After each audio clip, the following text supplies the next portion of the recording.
The mathematicians club at your school is having a meeting. The advisor decides to bring bagels and his award-winning strawberry cream cheese.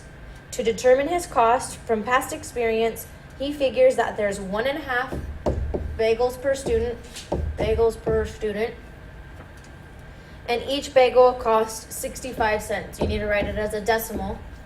65 cents for each bagel.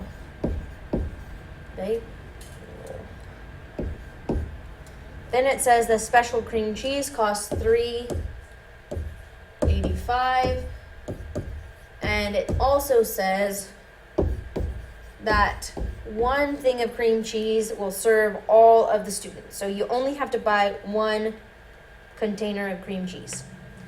A says, find the equation that relates the total cost to the number of students that he thinks will be attending the meeting. So we're going to use y for the total. We need to figure out the slope. We're going to let x represent the number of bagels.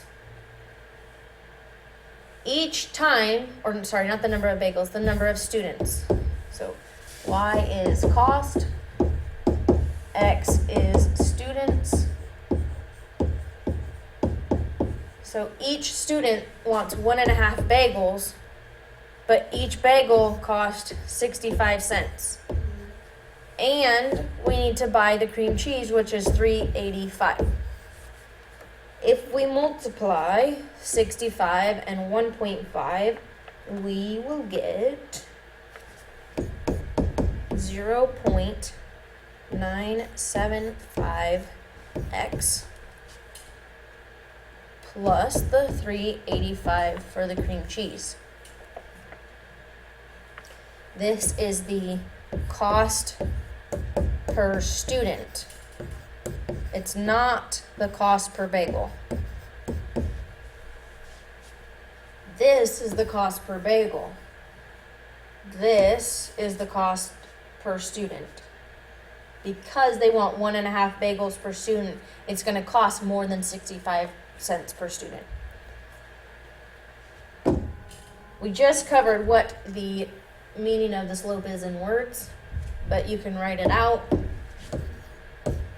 0.975 is the cost per student. C says, in the context of the problem, interpret the y-intercept of the equation in words. What is this y-intercept representing? That $3.85 is the cost for a container of cream cheese. Does it make sense? If there were no students, why would we still pay $3.85? Well, even if they don't have students,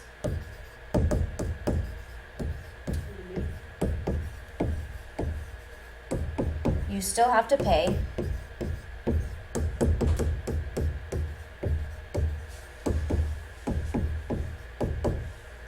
for the cream cheese.